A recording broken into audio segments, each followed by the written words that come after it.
Welcome to our Forging Mighty Sons podcast. I have a very, very special guest here today. He's a longtime mentor of mine, and we've known each other over 20 plus years. A very cool guy.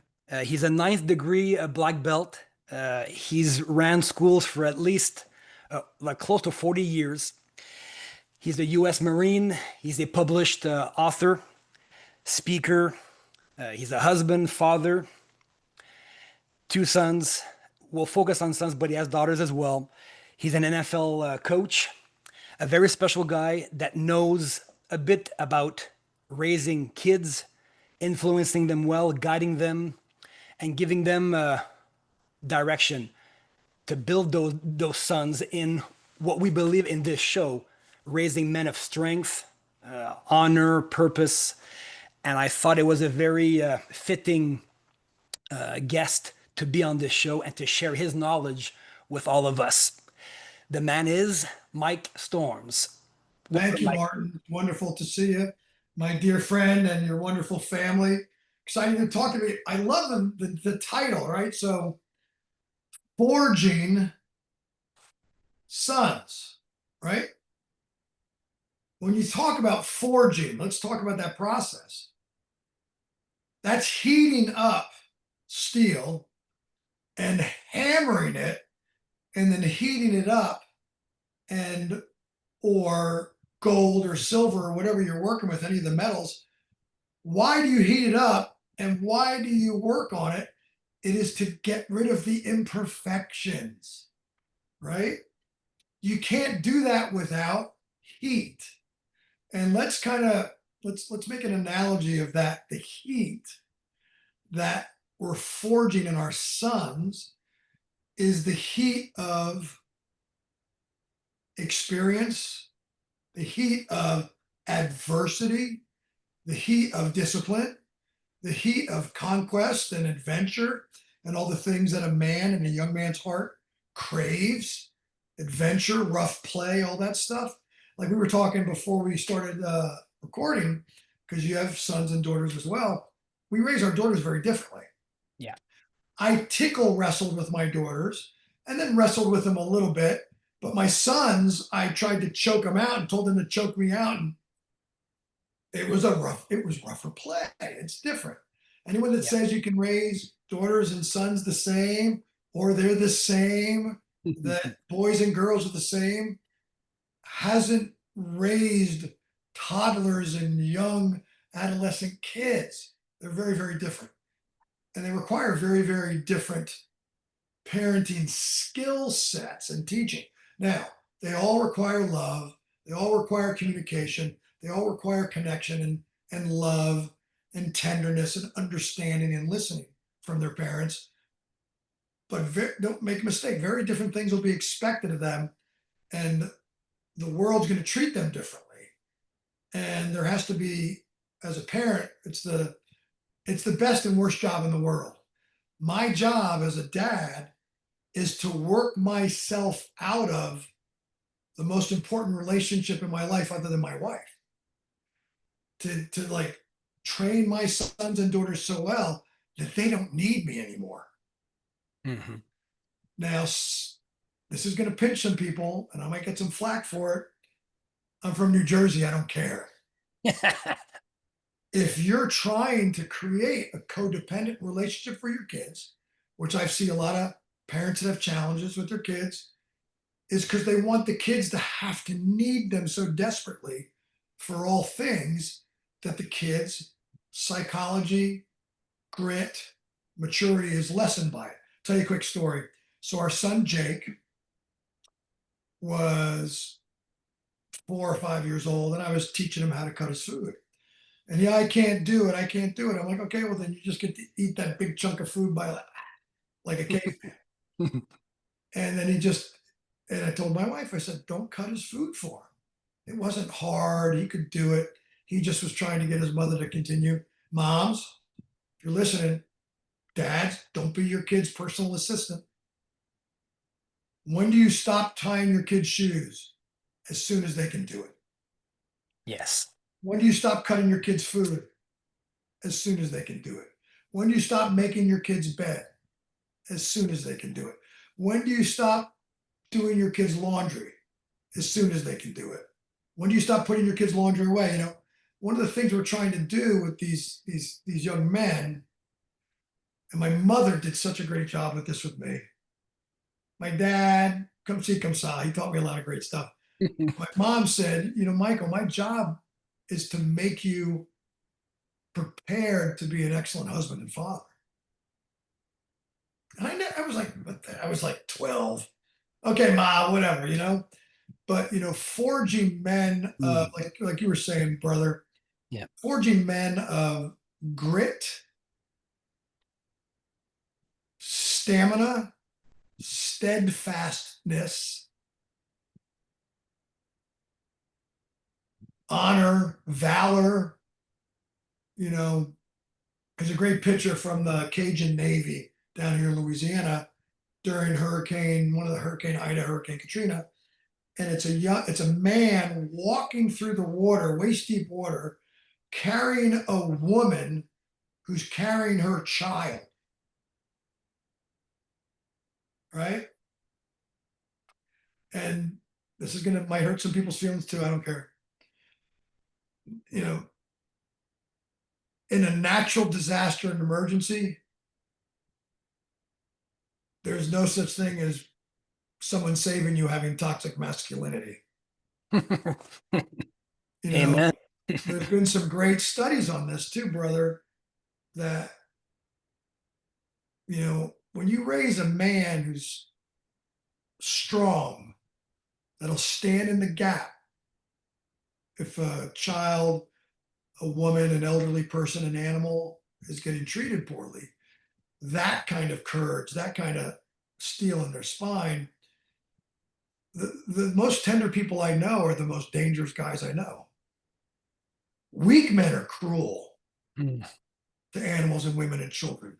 Weak men are the ones you got to look out for, right? I don't need to prove my masculinity to women and children and puppies and kittens, and weak people are cruel like that. So when you're forging your young men, your boys, and I'm going to talk to the dads here. Yeah. You can't pass this off to your wife. You can't pass this off to your mother. You can't pass this off to a nanny. You can't pass this off to their school teachers. Young men cannot be bestowed upon them the mantle of masculinity by anybody but their father or grandfather or godfather or uncle. Mm. Based on, you know, family dynamics, say the dad passed away, you know, somebody can step in. Yeah. But a man can teach a young man how to become a man. Now, when do you become a man? Oh, you're 18. No, no, no, no. Masculinity and manhood is not an age thing. So when you're a boy, right? You're a baby, you're a toddler, you're a boy, you're a teenager, then you become a young man. Some 50, 40, 60-year-old guys are still young men. They're still stuck in what's called prolonged adolescence Mm. because they didn't get held accountable enough. They didn't get disciplined enough. And the thing I said to you before that's so important that I had to learn as a dad, you know, my oldest son's 34. You punish your kids out of anger, you discipline them out of love. The root word of discipline is to disciple, is to teach. And the only way to teach a child, the only way to teach anyone is through consequences. You know, if you don't bring the car home by 10 o'clock at night, then you lose car privileges for a week. No car. Kid comes in at 10:15. Oh, I got caught by 2 red lights, Dad. That's okay. Give me the keys. No car for a week. I had to do that to my son once. Never broke curfew again. Mm-hmm. And it was a big test too, because homecoming was next week, and I didn't let him have his car. In your experience, let's say the dad's watching this today, or maybe even moms are watching this for their sons. like what would be, in your opinion, we know that from a young age, from 3 to 7 years old, is a very critical time in a son's life. Imprinting. Yes, sir. So, what do you think are the most important things to imprint at that stage of their development? Well, let's go back a step. Let's go 0 to 3 first, right? Yeah. 0 to 3, the most important thing to imprint on your kids is I'm safe. I'm loved. I'm cared for. My needs are being met. Does that make sense? Oh, yeah. So when you establish in children 0 to 3, kids, I mean adults too, we just forget. Kids crave consistency. Get your kids up at the same time, feed them dinner at the same time, put them to bed at the same time. Hmm. It is unbelievable what will happen.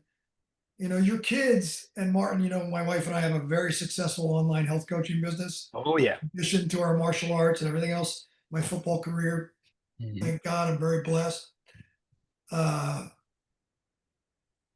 Kids need their circadian rhythms for their development in their brain and their bodies. Your kid needs to go to bed at 7, 8 o'clock at night, whatever it is.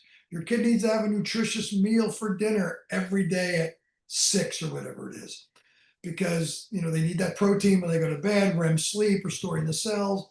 They don't need ice cream and cookies and candies at night because it wrecks their sleep and wrecks their growth hormone release and all this chemistry that goes on during repair. Repair happens at night, period. That's it. Mhm. The kid needs to go to bed at 8 o'clock and get up at 7 in the morning, 6 o'clock, whatever it is, 7 days a week. People like Sensei Mike, you didn't let your kids sleep in on the weekends? My kids had chores to get up and do Saturday and Sunday morning. I let them sleep in because school, they had to get up at like 6:15 in the morning. On the weekends, they got to sleep in until like 7:30. And I woke them up and they had a fantastic breakfast prepared by me, you know, loaded them down with eggs, sourdough bread, the whole thing. So 0 to 3, take care of their nutrition, take care of their sleep, hold them, look them in the eyes, play with them. Play is how kids learn, 0 to 6 or so. Make sure that you stay with you. I mean, then they play with their friends and learn from that too. Yeah. Make sure you stay connected to them. Kids who throw fits, you hear about terrible twos and all that. It's a myth. Yeah. Terrible twos is a child that can't verbally express their needs and you haven't decoded their signals or paid attention yet. People told me all the time, "Oh, Mike, terrible twos." I'm like, my kids aren't going to have terrible twos. Why not? Because I'm going to pay attention and meet their needs. And if they throw a fit, what do you do when your kids throw a fit, Mike?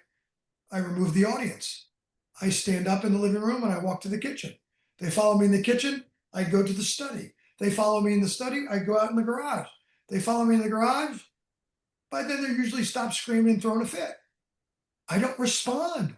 I don't pour gasoline on that fire of energy. I got to tell my kid to sit still and be quiet. They're not. No. Calm down. Use your words. Tell me what you need. Daddy will do it for you. Tell me what you need. I need you to hold me. Okay. I need some drink. Okay, no problem. Does that make sense? Oh, yes. So it's just the simplest thing in the world. And as parents, we're managers. I was at the grocery store the other day, and I heard this well-meaning, I'm sure, mother who loves her kids. The way she was talking to her kids, if she was in a workplace and spoke to another employee like that, she'd be fired. Why would we speak to our children when disciplining them, when coaching, teaching, mentoring them, in a way that we would never speak to somebody in public or in the workplace? What gives us thinks we have the right to dress down our kids and treat them like a drill instructor in the Marine Corps? That's not safe. That's not connection. That's not trust. That's not teaching. That's just our adult frustration spilling out over a 4, 5, or 6-year-old. One of the things, Martin, when we're talking about being a good parent, being a good dad, you got to heal yourself too, folks. This might be the most important thing about being a good dad. There's stuff that happened to you as a child or a young man with your dad or a coach or a teacher through neglect or verbal or physical or, God forbid, sexual abuse. You got to get in and get that stuff healed. When we're growing as adults, relationally, professionally, personally, spiritually, mentally, emotionally, we have to be healed because we're all broken people. We've all been injured. Yeah. One of my favorite sayings is that you got to heal your wound. Otherwise, you're going to bleed all over people that weren't the ones that cut you. So my dad was very psychologically and verbally abusive. Never laid a hand on me, but just negative and insulting and stuff. And Martin, you've known me for 20 years. That's why I'm one of the most positive people you'll ever meet. Because everyone's life serves as an example or a warning. My dad's parenting style served as a warning. So I abundantly praised my children, not their gifts and talents, their effort, attitude, their character, the way they treated me. Right? Man, boy, you really worked hard to get that grade. You studied so hard. That's important. You're going to need that to succeed. Good job. Not, oh, you're so fast. Oh, you're so beautiful. They didn't do anything to be fast or be beautiful. Praise their effort and attitude and kindness, the things that you want to see. You praise, you get more of it. You over criticize stuff, you get more of that too, right? Criticism is such an overused, ineffective tool. Can you think about telling me your front kick sucks? Your front kick sucks. Your front kick's always going to suck. Hey, I like your effort. Try picking your knee up a little bit quicker on your chamber. And when you kick out and back, try to kick yourself in the backside with your heel on your rechamber. Try to snap that thing like a bullwhip. That's it. Much better. Good, good, good. Now tell me what I just said to you. Say it back to me. Pick my knee up quicker, snap my foot out and back quicker like I'm trying to kick my backside with my heel. Exactly right. Mirroring is the best way for a parent to know that a child got what you said. I don't know about you, Martin. My wife tells me something, it goes in this ear and goes out that ear. I'm not an auditory learner. And I know you know NLP because you're a well-studied communicator. Neuro-linguistic programming is so valuable for adults. You need to tell your kids what you want them to do. You need to show your kids how you want them to do it. And then you need to follow up and coach them. Right?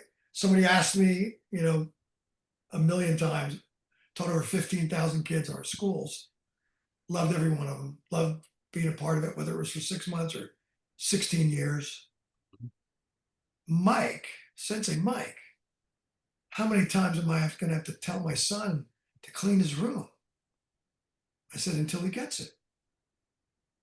As parents, I call it the law of 10,000 conversations. Why in the world would you think a blank slate would have any capacity to understand what you're asking them to do when they've never done it before? Or Bruce Lee says, I don't fear the man who's done 10 kicks 1,000 times each. I fear the guy who's done one kick 10,000 times. Yes. That's what it takes, right, for the kids to get it. Whether it's learning to brush their teeth, tie their shoes, cut their food, load, unload the dishwasher. It takes time for that stuff. But what does the parent want to do? Go in and do it for them. Oh, never mind. We're in a rush. I'll do it. What do you just tell your kid? You're an incompetent idiot. You'll never figure this out. Give your kids space. progress, not perfection. And dads, I think, have less patience than moms very often. And it's not okay. You know, dads need to be steadfast. Like my kids knew if my eyebrows came down and my voice got really, really quiet, I need everybody to go to their rooms now, make their beds, put their toys away. I'll be up there in 10 minutes to make sure that it's done. And it better be done, or you're not going outside and playing for the rest of the day. Rather than, what the that's not communication. That's not leadership. So yeah, so dads, get yourself healed first to prevent you from parenting from the ghosts of your own past. Mm. Right? We do that a lot. All of us do, right? You know, I'm not going to be like my parents in the way that your parents thought were great. And boy, you open your mouth one day, you're like, I sound just like my father. Not in a good way, right?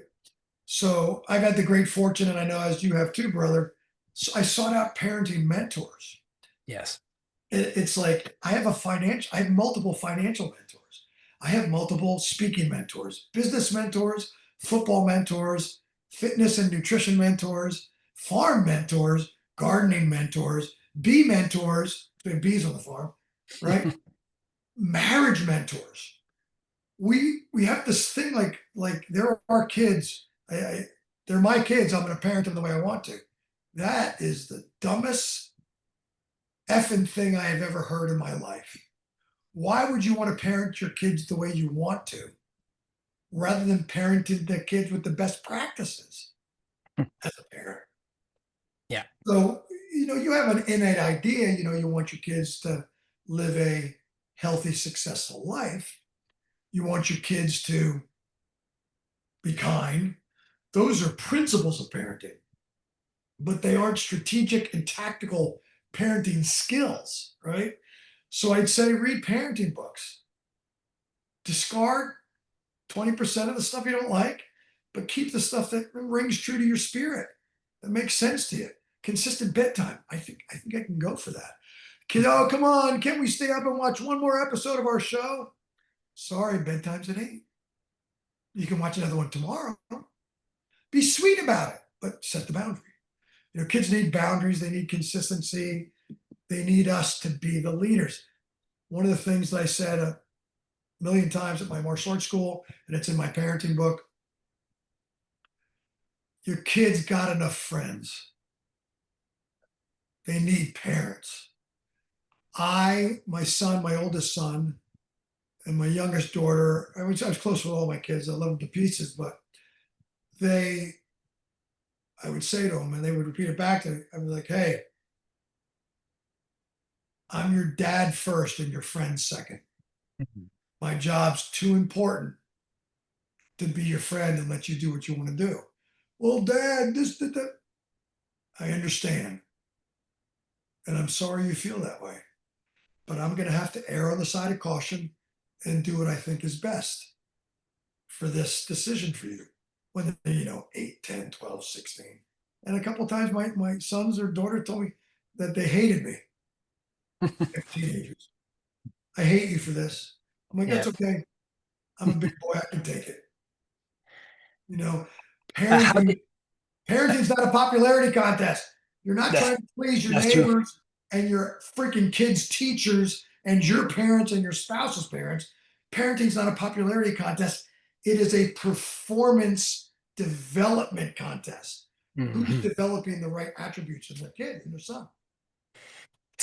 Like speaking of performance and leadership, what are some things that you did to help plant that seed in your kids to be a leader? Well, we have a fantastic character development leadership program at my martial arts school. Yeah. They were all part of my special team of role models. They were all part of my assistant instructor program. They went through my leadership college. They did all that. Aside from that, and I know your dad did the same thing with you, bro. My kids never got to listen to the radio in my car. It was a rolling university of Zig Ziglar, Brian Tracy, Jim Rohn, Dan Kennedy, Earl Nightingale. It was just back in the day, it was cassettes, Yeah. then CDs of the great personal development masters. And I didn't know whether this stuff was going to make a difference. And then when they hit about 12 years old, and I learned this from a great friend of mine, I had them read the classics of personal development, leadership, and success. And they got paid to read the books and do a book report on them. How to Win Friends and Influence People. Greatest Salesman in the World, Og Mandino. Strangest Secret, Earl Nightingale. You know, Zig Ziglar, see at the top. I mean, I could just go on and on and on and on and on. And so to wrap the story around how this ended up working out. So my 34-year-old son, who's just got married, just found out he's having twins. He got married in March, and lives in Dallas. He's a senior in college, playing football, and he's at a billionaire alumni meeting at his university. And they let the kids ask questions. And this is my son, who is the most like me, but he's smarter and he's more driven. I say that. And my wife's like, well, you had a better dad than you. One of the nicest things my wife says. So he stands up and asks the guy. And it was one of those moments where you get choked up as a dad. And he sends me a text message. This is like 5, 6, oh gosh, no, it's 34, like 12 years ago. And he says, I just asked the billionaire who donates more to the school than anybody, what was the most important book he'd ever read? And he said, How to Win Friends and Influence People by Dale Carnegie. He said, the book you had me read as a sophomore in high school and write a book report on, Dad. Thanks. So you can't teach your kids enough. Your kids need a martial arts instructor, a cheerleader instructor, a soccer coach, a basketball coach, a hockey coach of character, teaching the right things. You know, I had great mentors in athletics growing up, and they helped mold who I became, my martial arts instructor. But I didn't get my martial arts instructor, Master Advincula, who's a world-renowned martial arts guy. It's like my second dad. I didn't get him as my instructor till I was like 23 years old. So, but he molded my life and how I am as a husband and a father a lot because of his steadfastness and the way he is. But you got to get your kids reading books. Now, there's a great book called Inch and Miles, The Greatest Basketball Coach of All Time, Men. If you're a basketball fan, everybody knows who that is. Anybody? Won more national championships than anybody? No? Well, so the name of the book is Inch and Miles, and it's based on the success pyramid, right? And he was the head basketball coach at UCLA. And I forget his name. That's terrible. I'm having a brain fart. Are we talking about John Wood? Yeah. John Wooden? Wood. Wooden, Yeah. yeah. So John Wood's the hand guy. Yeah. So John Wooden wrote, he was Kareem Abdul-Jabbar's coach, and everybody, I mean, he's just the best basketball coach ever. And he took his mentorship of the guys very seriously. So his success pyramid, he rewrote it for children in the book Inch and Miles. Mm-hmm. And it's, you know, kids from 3, 4 to 7 years old. That was my kids' like bedtime story on and off for like 3, 4 years. Wow. Mm-hmm. And then we gave it away at our martial arts school to parents. Mm-hmm. You know, and if your kids aren't big readers, I'm sorry. All leaders are readers. Well, I don't like to read. Okay, how about audiobooks? You got to spend more time and invest more time in yourself than you do in your job. That's another thing that almost, well, whatever. something that really pisses me off is men will invest money to learn how to make more money, but they won't invest in a mentor or a coach or a book or a father's or men's weekend to learn how to be a better man. Because we were talking about being a good dad. You can't be a better dad if you're not becoming a better man. Mhm. You got to heal yourself. Boom. 2, you got to forgive the people that did you wrong, which is a big part of healing yourself. Boom. 3, you've got to immerse yourself into learning about the stages of a son and how to mentor him through that.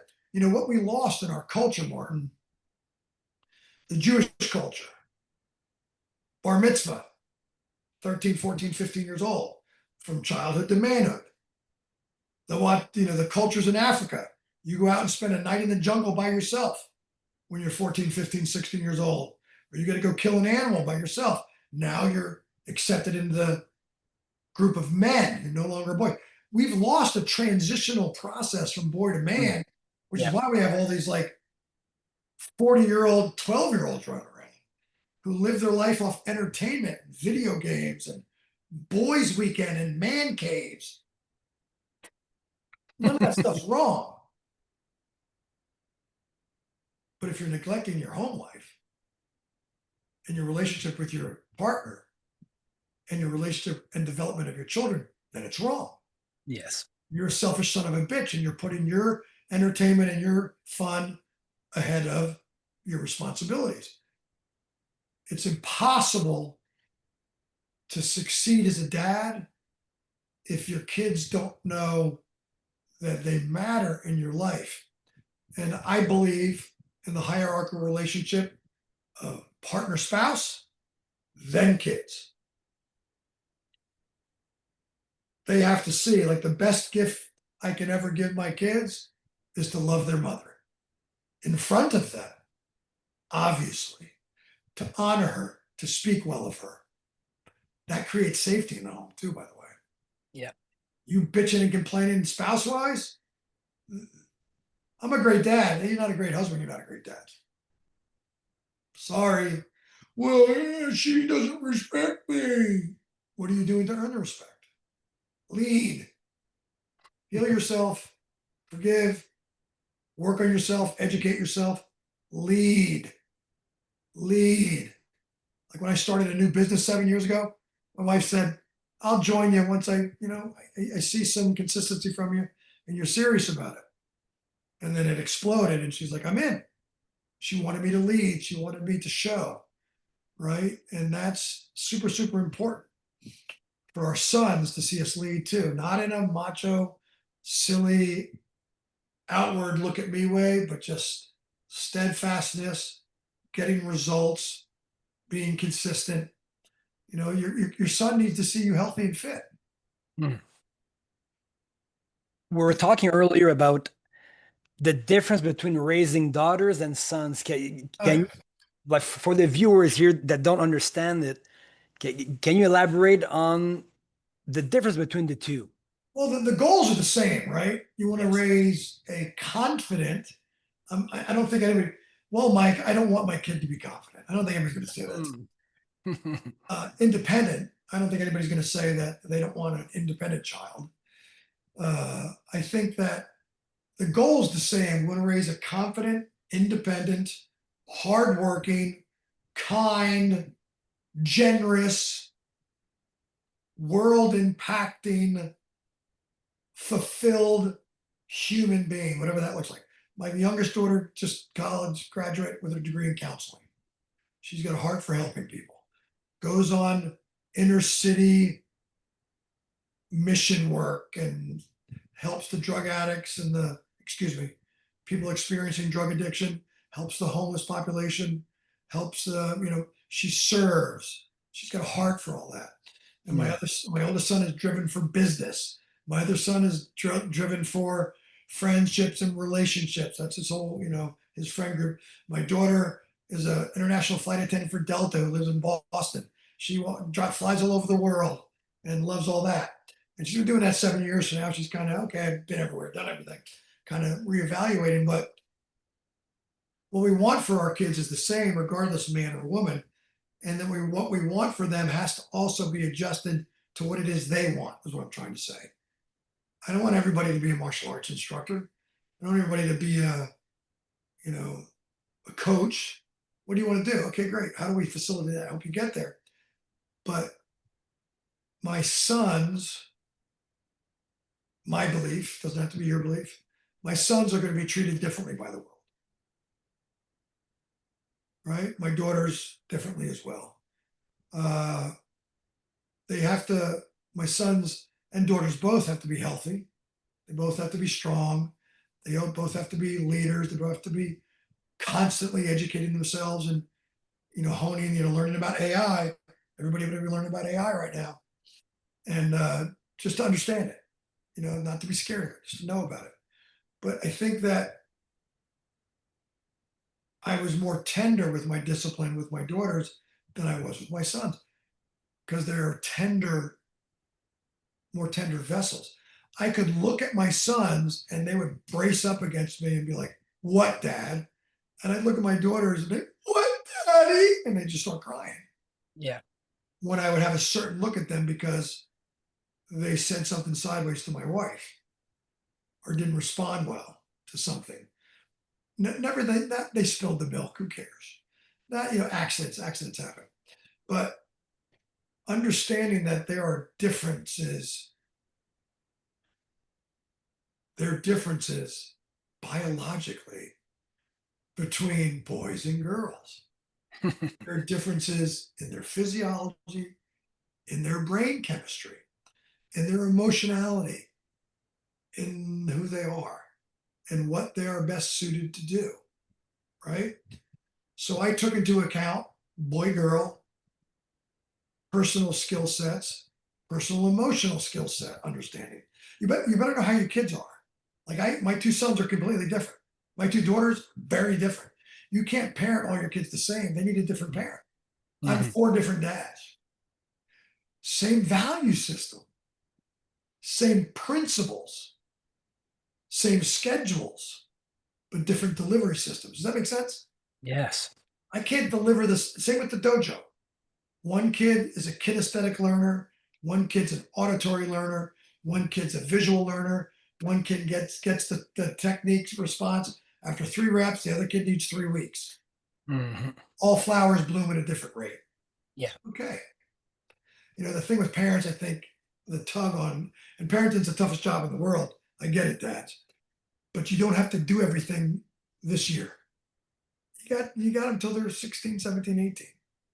You want to have certain benchmarks based on your understanding on psychological and human development. But I walk in my pasture. I have horned cattle, Scottish Highlands. I walk in my pasture.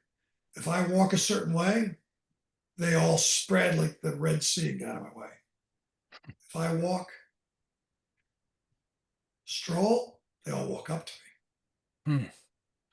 The energy we bring into parenting when you come home from work. And this is critical. My wife is so beautiful at this, and I am for her as well. When I come in the house, my wife comes in the house, for 10 or 15 minutes, it's a decompression period. Let Dad go wash his hands, wash his face, get a bite to eat, get a sip of water, and then he comes in and sits down on the sofa and then jump all over. Now, sometimes that didn't happen. They would tackle me as I came in the door. I was fine with that too. But, if you need to sit in your car before you come in your house so you can do 10 double, triple inhales, long exhale, recenter yourself and settle down your nervous system from work or a meeting or the traffic on the way home, do it. These are like little tiny things you can do. Yeah. Right? Get up 30 minutes before your kids, 45 minutes, so you can have your coffee and your journal time and listen to 10 or 15 minutes of inspirational podcast. Set your mood before your interactions. Set out your kids' clothes the night before.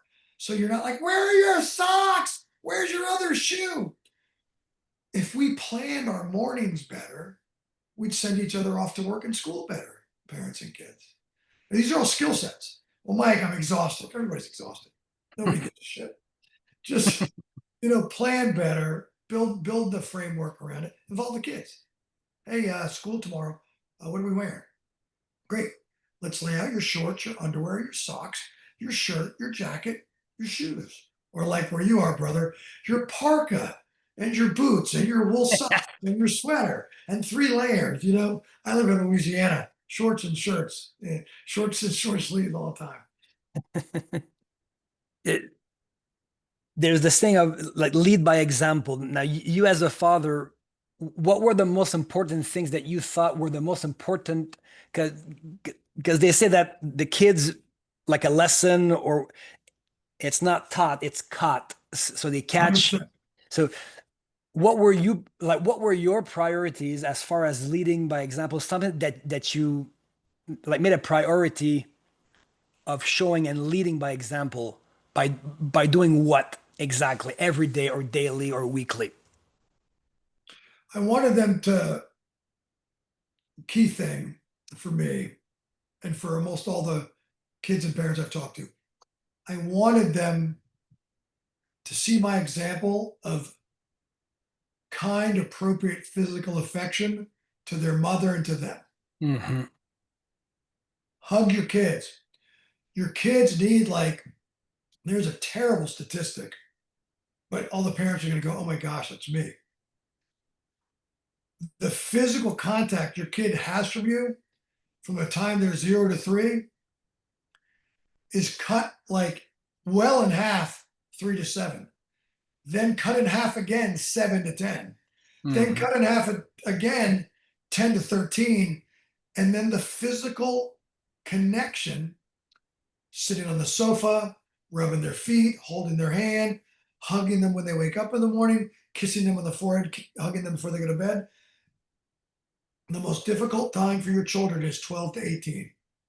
Now with social media for parents, if your kid, people ask me all the time, Mike, when should my kid get a smartphone? When you want their childhood to end, get them a smartphone. Mm. They're like, their friends have smartphones. I don't give a shit. Mm. So your kids don't need a smartphone when they're 12. Come on. And turn off the Wi-Fi at your house when you go to bed. You gotta be smarter than that, dads. You're the lion, by the way, guys. You're the gatekeeper against evil.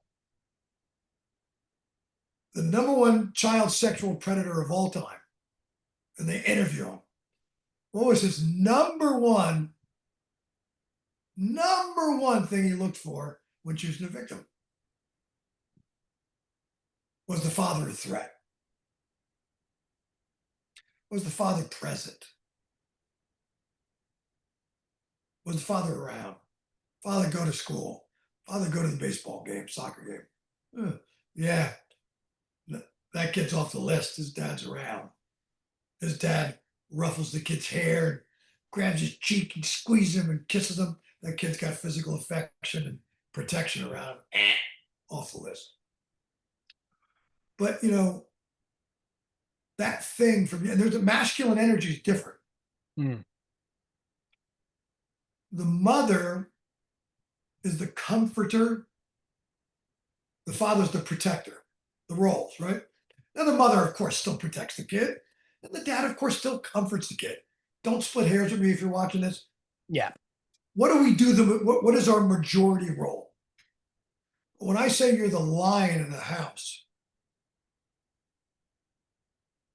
I hope when I say this, I'm talking to you dads. If there's a noise in the middle of the night in my house, I don't ask my wife to get up and go see what it is. Now we also have a Belgian Malinois, so the dog gets up and goes to see what it is if there's any noise. And then I'm out of bed and back in bed before my wife wakes up. But you got to be present to be that person. you got to have conversations with your kids to find out if they're being bullied. And the problem with bullying, and you know this, Martin, being a martial arts expert. When I was Martin, how old are you now, sir? 47. So you're 47. I'm 61. Hmm. When we were growing up, we all got bullied in school. I got bullied in school a little bit here and there, not a bunch. But the thing was, at 3 o'clock when I went home, there was no more bullying. Bullying is a 24-hour cycle now because of social media and Snapchat and Twitter and Instagram and the deep fakes and all this stuff. So the reason kids are so psychologically abused by bullies in grammar and middle school is because there's no relief at all. How does dad know this? If dad doesn't know this, dad can't step in. Dad can't go to the school. Dad can't call that other parent. Well, I don't want to be perceived. You do want to be perceived as that person. Yeah. People knew at my kid's school to call me if my kids did anything wrong or if anything was done wrong to them. When my son, my oldest son, was a baseball star and a football star, and he was on an all-star team once. And he struck out in a very important game, and he tossed his bat. And I walked down to the dugout and I told the coach, I said, if he does anything like that ever again for the rest of the season, you're gonna bench him or I'm gonna pull him off the field. And I pulled my son to the edge of the dugout and I said, control your emotions, because if you don't, they'll be used against you for the rest of your life. You got to control your emotions as a young man. I love your passion. I know you want to win and you want to be excellent for your team. I said, if you ever throw your bat or helmet or glove, you're done. I'm taking you off the field. You're done for that game. Did he ever do it again? No, because I built credibility too. That's the other thing, Dad. Don't ever be, now when I say lenient, what I mean is be careful when you give your consequence so you can follow it up. You're grounded for a month. Don't do that. You can't do that. Grounded for 3 days, grounded for a week. Because if you ground for a month and you let up early, you just prove that your word's no good. We'd never break our word to our kid if we say, hey, if you get straight A's on your report card, we're going to go get ice cream. You always keep that promise, right? You got to keep your consequence promise on the other side too, to be validated and to be, oh man, we can't do that. My dad will. I won't drive the car for the rest of the summer if I do that. I mean, your kids got to know they can, and that's a safety thing too. The consequences being put together and stayed steadfast. Very valuable to write them out too. You know, if the kids initial them, once they're over the age of understanding, like 8 or 10 years old. I must clean my room before I can go outside and play. I must finish my homework before I can go outside and play. Initial, tape it up in their room. Because we're teaching them how to follow a structure and understanding and operating community. You know, so you at your workplace, some of the stuff is posted. You know, be as, and the kids don't remember. I don't remember anything. Kids don't remember anything. Give them the best chance of success. What did you teach your sons about failure and rejection? Because they will be rejected at some point, like with a girl or with a work. Or like oh my gosh. So, and I was talking about this earlier. Our job as a parent is to teach our kids how to deal with disappointment, how to deal with failure, how to deal with rejection, not to protect them from those things. You can't put your kids in bubble wrap. But sometimes we wish we could, right? When they're learning how to ride a scooter or ride a bicycle or roller skate, but you can't. So when those are what we call teachable moments. When the son comes to you and something didn't go his way, like, okay, tell me how you're feeling about that. You got to get them out. You got to get them to vent, share. Sharing is connection. Connection is intimacy. Intimacy is trust, right? So you get them to communicate with you. Well, you know, this happened. And for instance, it happened to all my kids. I wasn't invited to John's birthday party. Wow. And how do you feel about that? Do you feel hurt? I do. I thought John and I were friends, and I invited him to my party. So what do you think's bothering you? Ask questions, Mm. dig, dig. Well, I don't think it's fair. It's not fair. I invited him to my party. He didn't invite me to his party. Okay, well, why do you think he didn't invite you? Well, I don't know. Well, maybe his parents only said he could invite 3 people or 5 people. Who knows? Or maybe it's just a family party. I don't know. But, did you think about asking them? Then you start to teach them how to communicate in relationships that matter to them, right? There's a great book by Danny Silk, possibly the best book on relationships ever, as far as boundaries and conflict, called Keep Your Love On. When we love people, we have to be willing to have hard conversations with them. And you got to teach your kids this whole sweeping under the rug and acting like everything's okay. That stuff festers and gets infected and needs to get lanced and get antibiotics in it. Talk to people about stuff. Just, be chill about it. So you're teaching people about disappointment and how to manage it, and failure and rejection. A lot of that, brother, and I don't know about you, I'm still working on this, is setting the correct expectation on people and events. Lots of times we think somebody should do X or Y when they've shown us in our lives that they're not an X and Y person. So we got disappointed because we had an unrealistic expectation. Again, I work on trying to help my kids take ownership of that kind of stuff in their life when they were younger, and I still do as adults. And it's a little bit, you don't understand, Dad. I'm like, okay, Dad, make me understand. It's they're gonna get the girlfriend break up with them. It's gonna happen. They're gonna get not be chosen for a team. They're gonna get passed over for a promotion. They're gonna lose money in an investment. They're gonna get a bad grade in school. They're gonna not get a job they had their hearts set on. That's just part of life. And talking about it in a archaeological way, like digging it up to find the gems, find the Mhm. gold. That's what you want to do in those situations to help teach them. And then ask them at the end, how would you manage this different next time? Come up with a plan.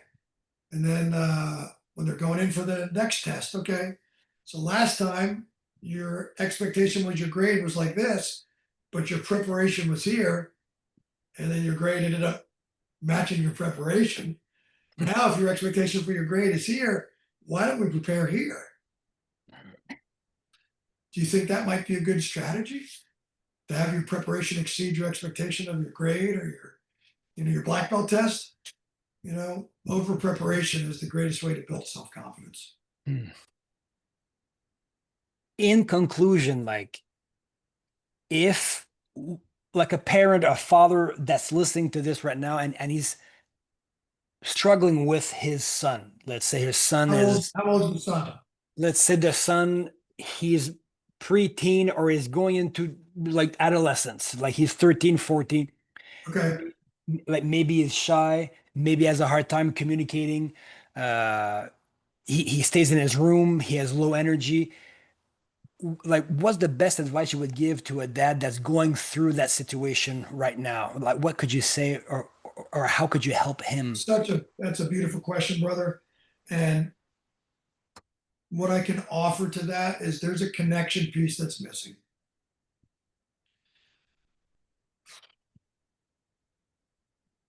Did you, in the previous 6, 8, 10, 12 years, spend time one-on-one with your son? Mm. Did you have him help you in the yard? Did you help him with his homework? Did you have him help you when you barbecued, cooked? I'm a big cook, or I love to cook. Uh, because I like to control what goes in my body mostly. But uh, did you go to their athletic events? Did you, if it was hockey, did you knock the puck around with them? If it was baseball, did you ever catch with them? If it was martial arts, did you take class with him? Or did you hold a mitt for a shield with him when he was at home? You know, what, oh, I can't do that. What can you do? Don't tell me what you can't do. What can you do? But now I ask those questions and then be like, okay, now it's time to, you know, you should date your son and daughter, by the way. Mm. There should be one-on-one time, Fridays, Saturdays, Wednesdays, no matter.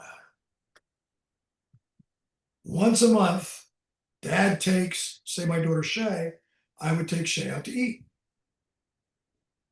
The next month, I would take Austin out to eat. The next month, I would take Jesse out to eat. Next month, I would take Jake out to eat, or to ice cream, or coffee, whatever the hell they wanted to do. Dad, I want to go get sushi. Everybody wanted to go get sushi, right? It's a big thing when they were growing up. Yeah. And then we found out about all the parasites, so we kind of bailed on that. Yeah. But yeah, and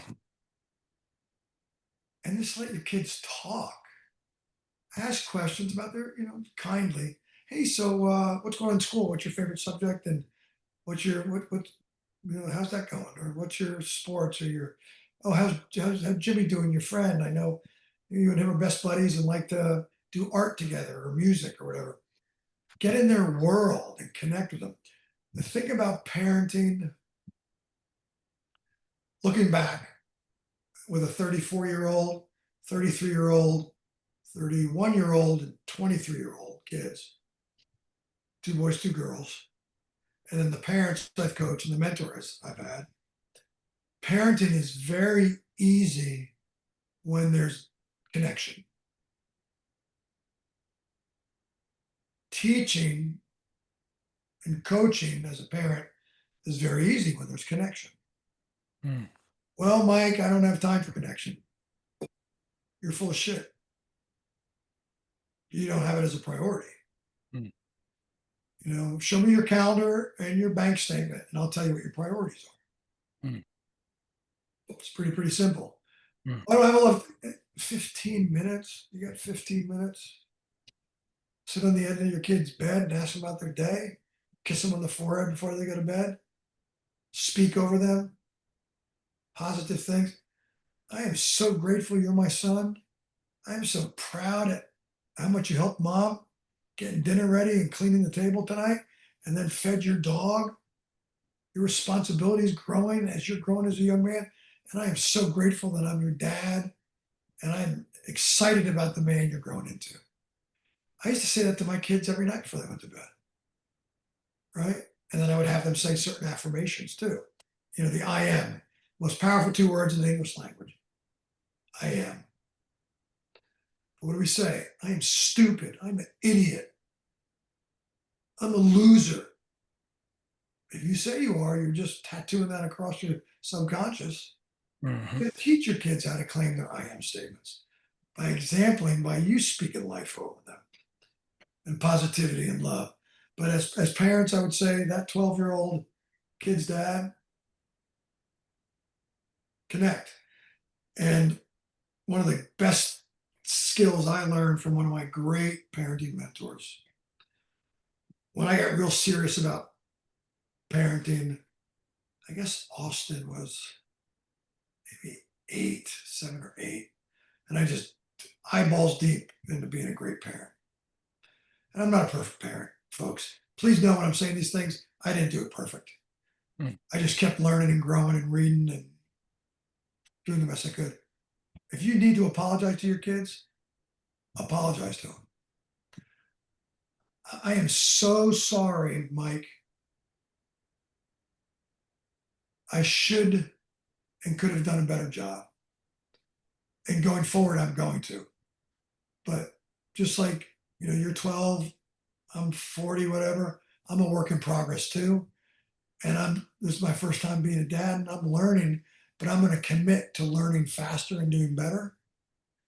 And I apologize that I have not spent the time with you that you were entitled to.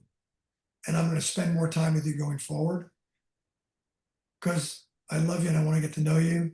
deeply as my son, and I want to support your dreams, and I want to do whatever I can to help you grow into the man that you were destined to be. One of the most powerful things you can do as a dad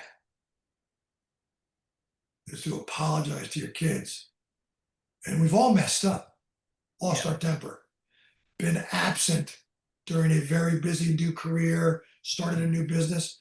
So, I focused too much on the business during this time. I should have brought you along with me. I should have brought you to the building. I should have had you come have dinner with me at work late at night, once in a while as a family, gotten takeout at 7 o'clock. When I was running those dojos for all those years, my kids and my wife were on the dojo 3 nights a week. But the nights that they weren't, my wife would bring me dinner with the kids when their homework was done. Yeah. My wife's the best. But I don't know. For me, the connection that gave me with my kids, and then it gave them permission to apologize to us and showed them, the grit that takes when they messed up. Because we all mess up.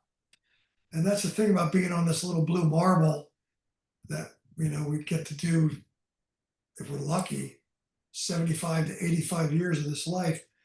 We should be learning at a faster pace as we develop into our vintage years for a thirst for knowledge as being a dad, being a man, being a leader. I'm going to tell you, you become a better leader at home, you'll be a better leader in your career. It's the same skill set. Managing your kids is like managing great employees. I mean, well, I don't have time to be a great dad. Well, you're never going to be a great employee or manager then, because it's the same skill set. Rising tide lifts all boats. You raise your dad level, it's going to raise your husband level, it's going to raise your job level, it's going to raise all your levels. Take care of yourself, take care of your family. You can't tell them you love them too much. Never give them the cold shoulder.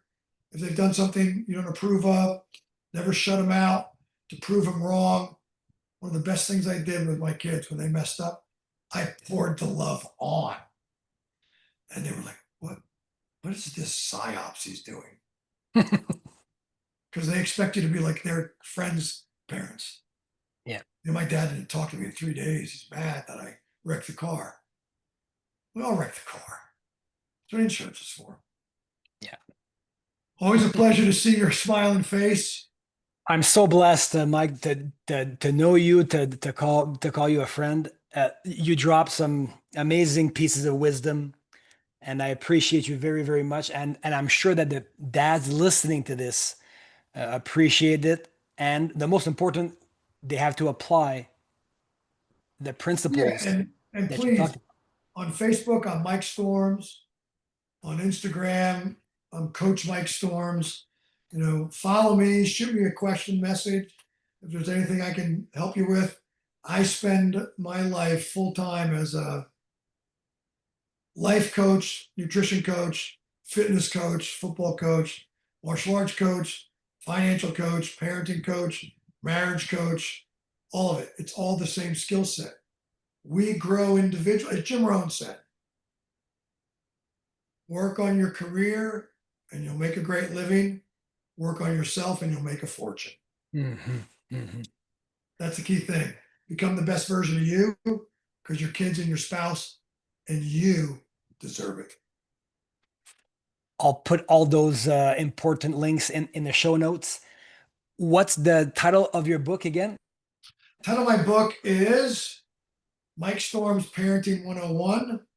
101. And this is what you want, the parents workbook here, Martin. Yeah.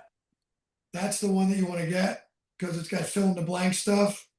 And I will unapologetically say, this has a faith element to it. I don't know how people get through life without praying and without hoping for great things. So I just wanted to share that with folks. Thank you very much. Thanks, brother. I appreciate you. Best to you and your family. I'll stop.